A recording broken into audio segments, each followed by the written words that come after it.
Okay, now we need to know what these components do and how they can possibly help us.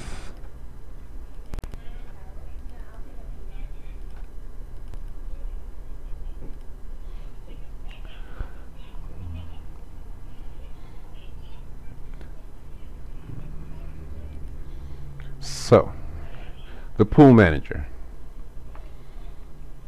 The pool manager houses pools. Each of these pools can contain one object. Each object has an initial amount that can be set and a maximum amount that can be set. The initial amount is the amount spawned, the amount instantiated when the application starts. The max amount is the amount allowed, the maximum amount allowed to be spawned. So using these smaller numbers, for instance, if we have a ball here, it will spawn 5. It will instantiate 5 balls at the beginning. And if more balls are needed, it will spawn a maximum of 5 more, a total of 10.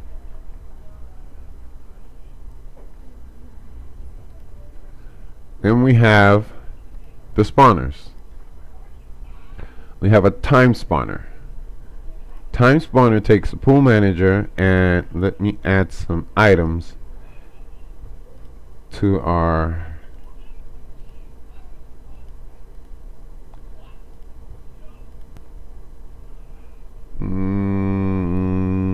okay. Alright, cool. So now time spawner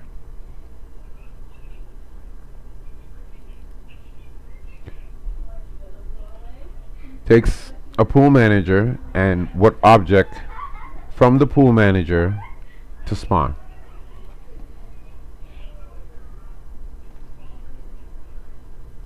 So pressing play here give me balls from this pool time spawner. So here they are. They're all spawning.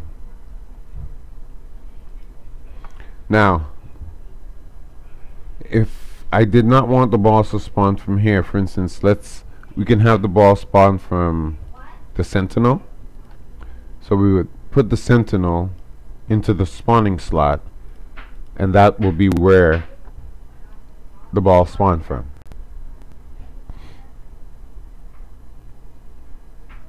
Okay?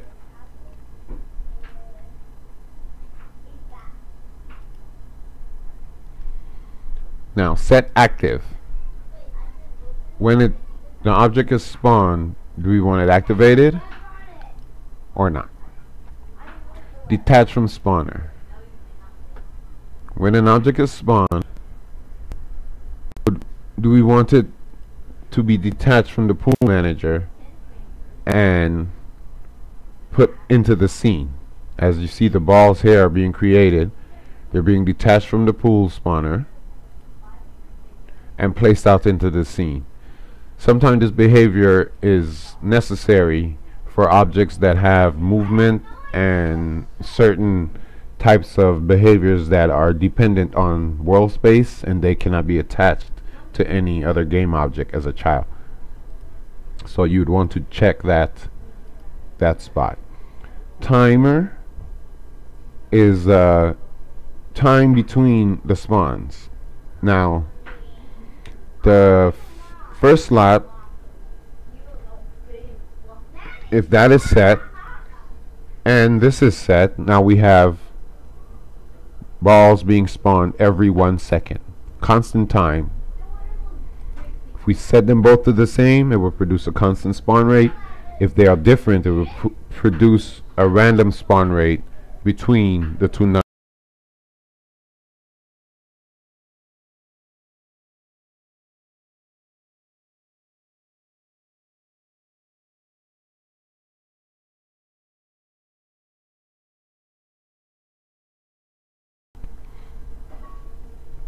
Same numbers would represent a constant spawn rate.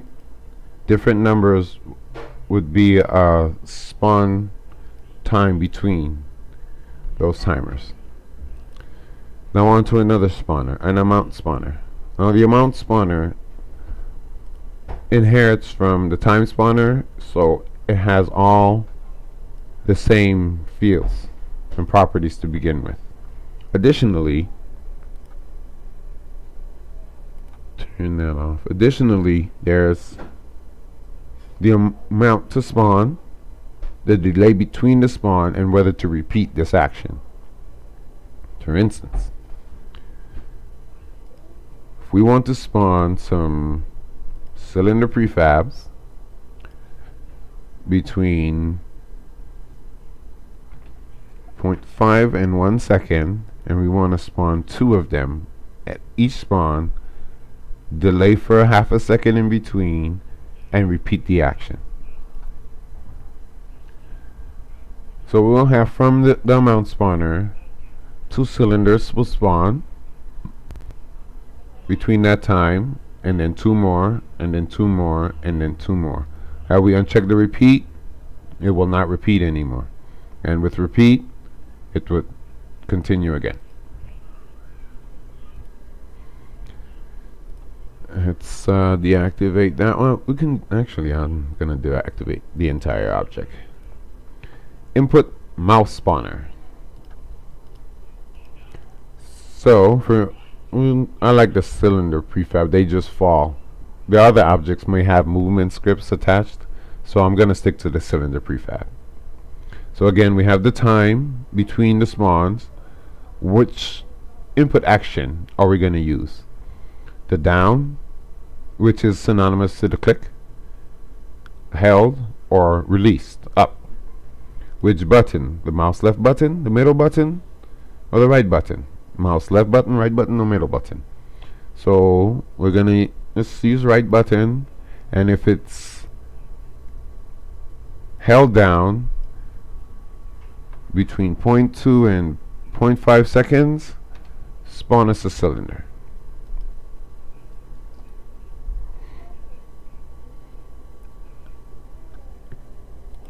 So I'm clicking the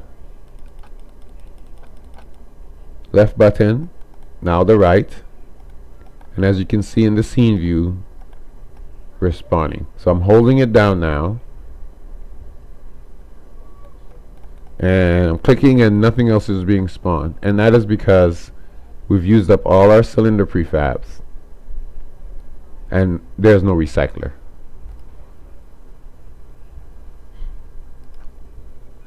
Next we have a button spawner, which works the same way as the mouse spawner. The action we want to perform on the button, held, down, or up, and which button we want to use.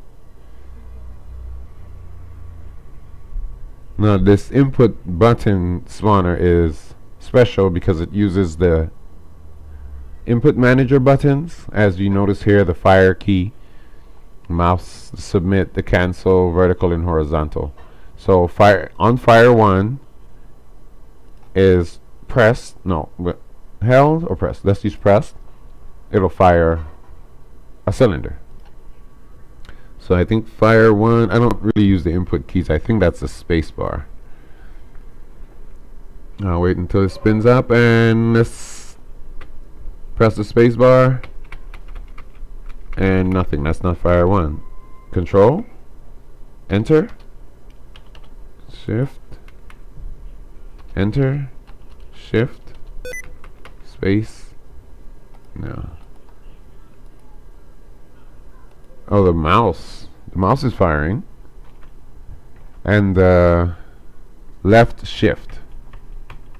Okay, so that's the fire 1. What's fire 2? I'm curious. I probably don't have any more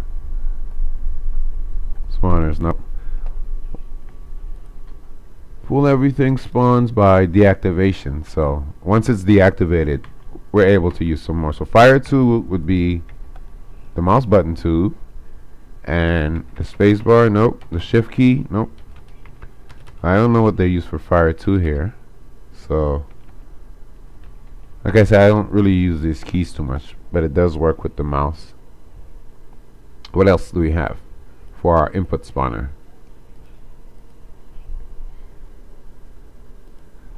So we can select any one of the input buttons to act on.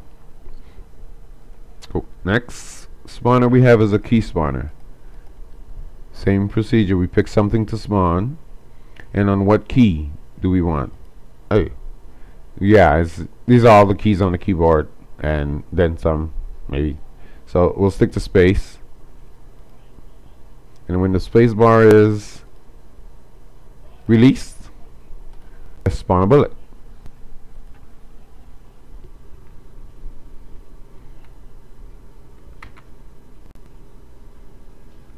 There's the bullet.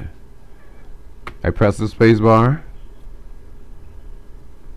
release the space bar, there's the bullet.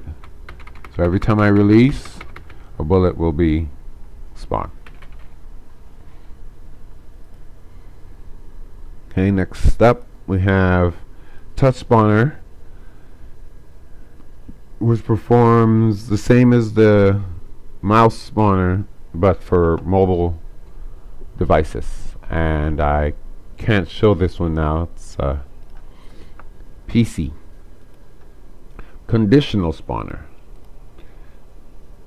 Now this is an interesting spawner in the fact that it spawns objects on a specific condition. Now, the condition can be from any component that's on any game object. So if I have transform field, no fields can be used, no methods, no. Oh, we have a property. So if the transform is active, let's spawn a cylinder. So let's deactivate our little snake guy, and if see it changes the value depending on what's picked. So if it's active, if it's checked, if it's active, then we're going to spawn a cylinder. So press play. Our game object is still deactivated.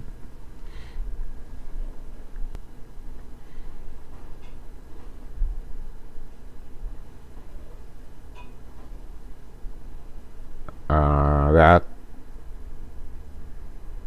did not seem right. What's that?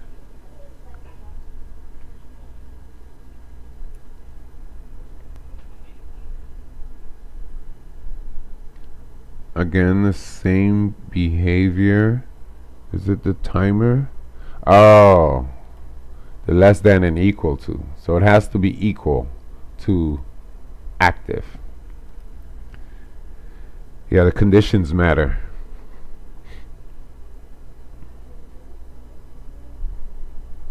Each case is different, and it may actually need that. So now let's activate our sphere, and that's the condition, and here we are, spawns. So that's the conditional spawner. It can be spawn objects on any real world condition at from any component on any game object. Collision spawner and trigger spawner. Oh, I can show this also. They do have, I think it's you can multiple edits, but it depends on if they're the same component. So on collision and on trigger, I don't have collision or trigger information here, but we saw the trigger work in the last scene. And again, these are they all inherit from the timer, spawner, and they have additional functionality. So if on the collision exit with anything on the projectile layer, we will spawn a ball in this case, and the trigger works in the same way. So if the trigger enter on the player, then spawn. This scene I don't have any colliders set up that I can test these. I do have colliders, but testing them would require me veering off topic, so I will continue along. Now next we will describe the recyclers and what they do.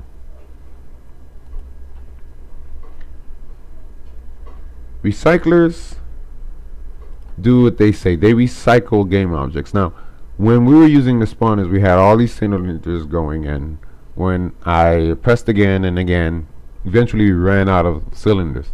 They never were set to deactive. They were never deactivated. These recyclers deactivate the pooled objects. So if we spawn some cylinders, we can deactivate them. We're gonna need a spawner.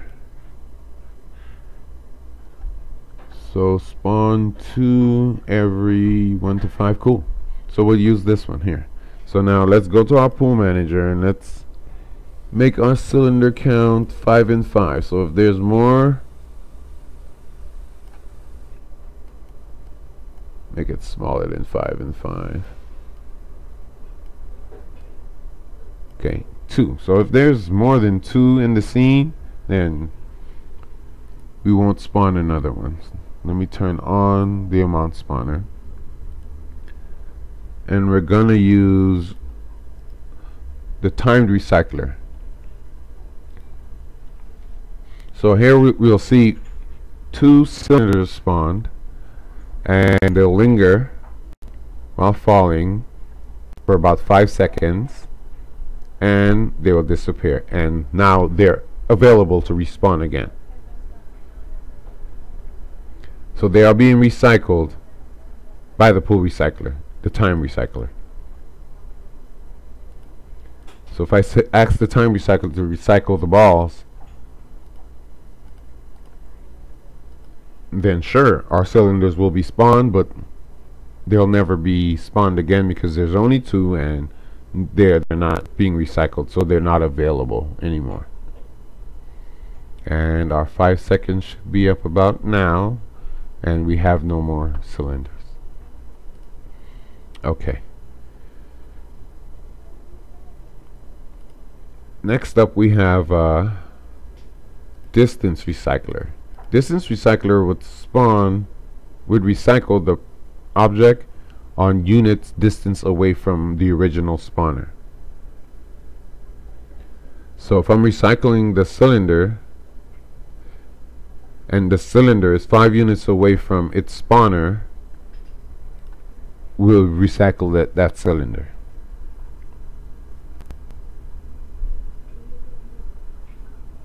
And there we have 2, and 5 units away, they're recycled. 5 units is a very close distance. Make it 21, and here we go. Much longer distance. 50. Now we get to fall really far away before we respawn. That's a distance recycler. Next up we have a value recycler. Value recycler was explained in decent detail in the no coding follow along. It'd be difficult to explain it here, so I would need a whole setup to get things to be destroyed and recycled. But I will give an explanation of the properties.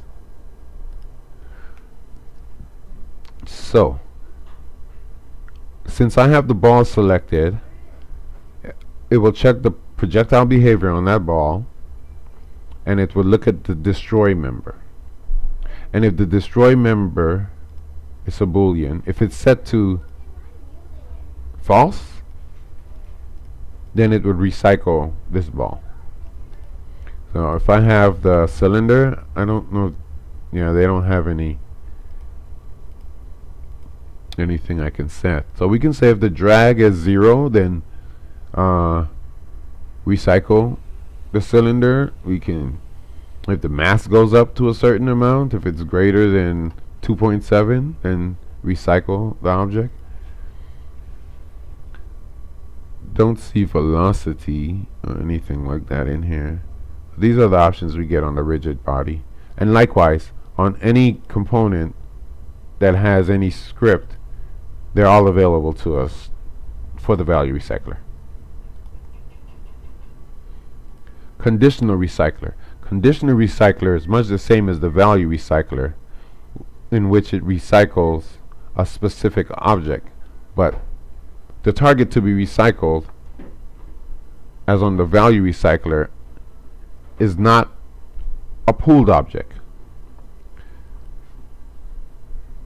The condition for the ball to be recycled is not dependent, on the pooled object. So a value recycler is dependent on that pooled object. So it's going to check the pooled object for any values that it needs to check.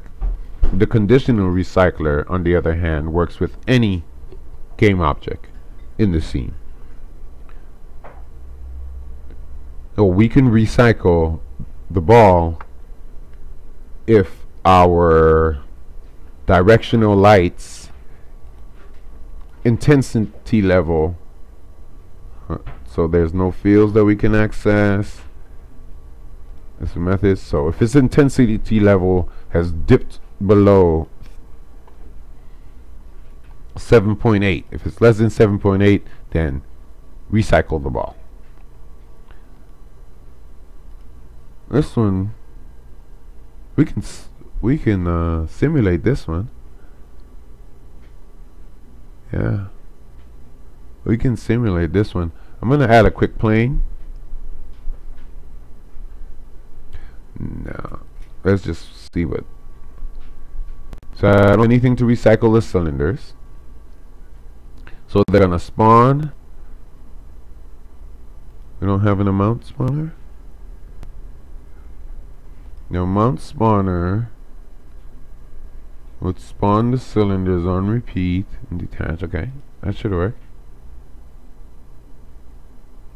Collision recycling is component will not work without valid settings.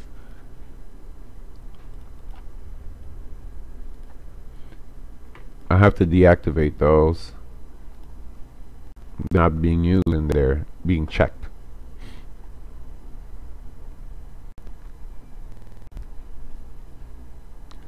Where are my cylinders?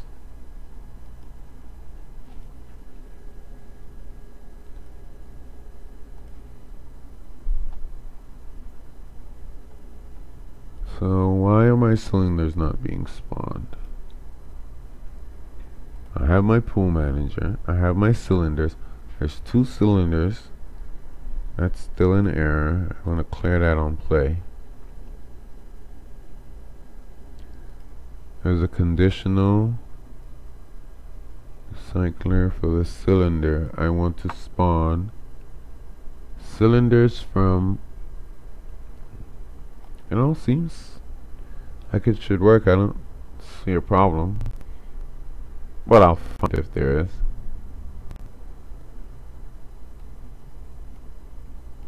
I don't know why I'm not getting any spawns. Like I should be spawning 2 cylinders every second and repeat.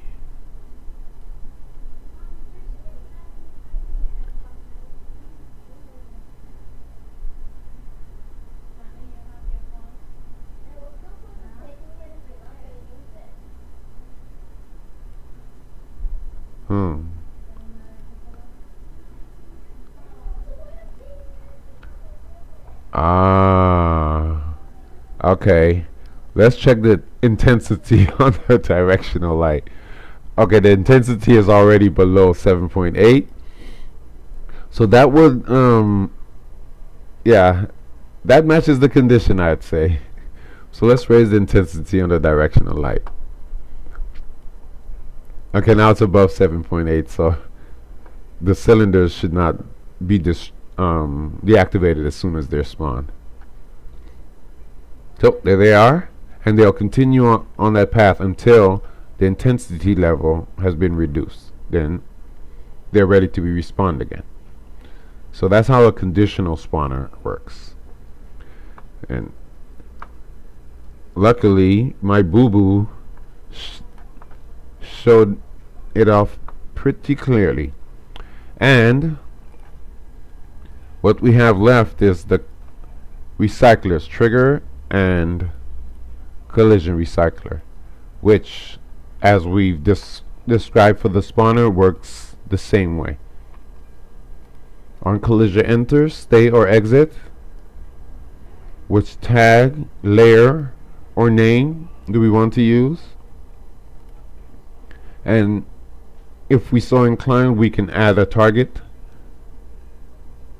and manipulate some values on that target when the collision occurs. Oh, here we are. We can add the main camera and change its render path to vertex lit. If you'll ever have a reason for that, it's here and all available.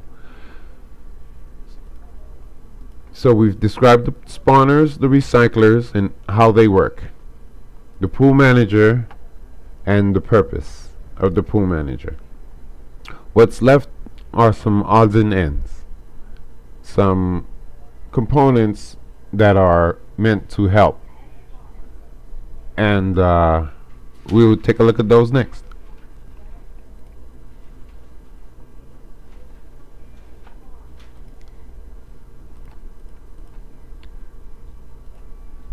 So I'm gonna turn off these recyclers and we'll stick to a basic recycler for now. Okay, on a delay time recycler, the spawner, we will continue to use the mount spawner.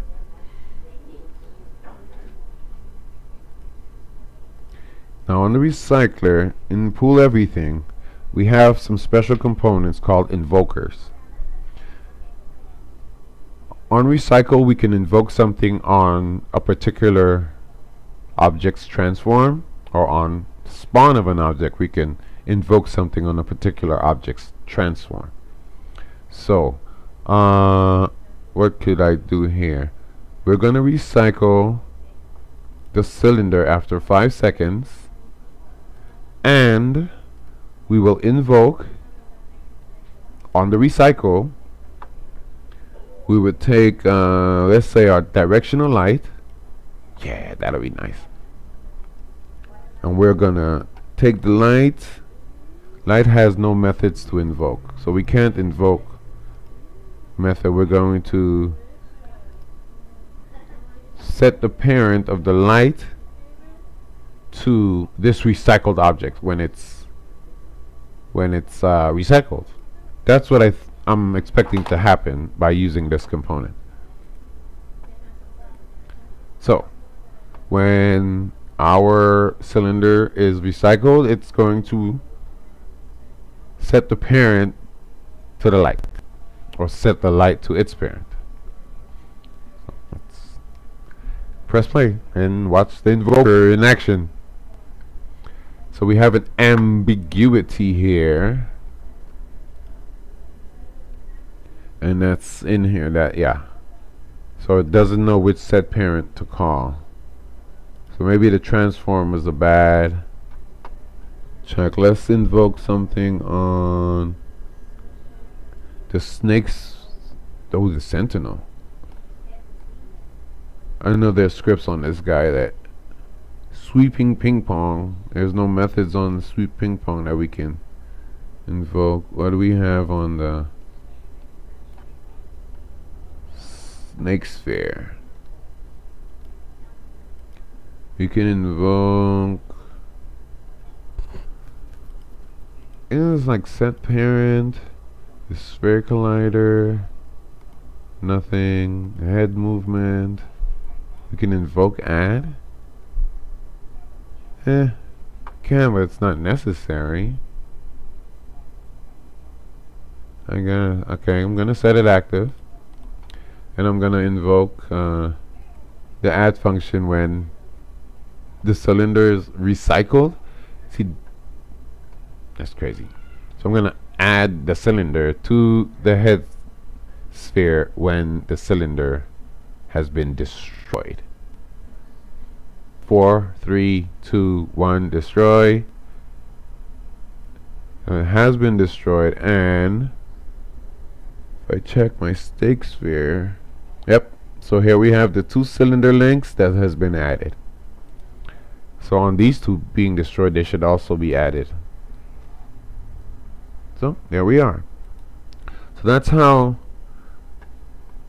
the extra components work.